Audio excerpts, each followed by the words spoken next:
আহিরন সুতির 64 নম্বর polling station ভোটারদের মনোবল বাড়ানোর জন্য পৌঁছে গিয়েছিলেন বিজেপির প্রার্থী ধনঞ্জয় ঘোষ।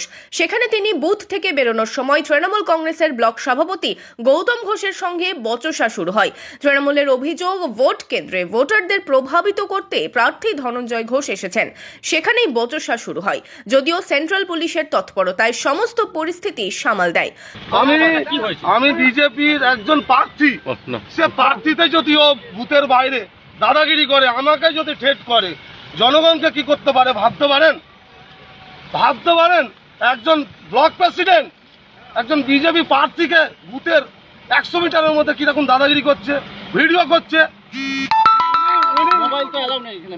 কি করে অ্যালাউ করেছে উনি কি করে? উনি দেখুন পুলিশের সঙ্গে কিভাবে গল্প করছে, কোন অর্ডারে করছে উনি, কত নম্বর বুথ দেখুন কোন অর্ডারে গল্প করছে উনি। যদিও তৃণমূল ব্লক সভাপতির অভিযোগ, তাকে ভোট দিতে বাধা দেওয়া হয় এবং ধাক্কাও দেওয়া হয়।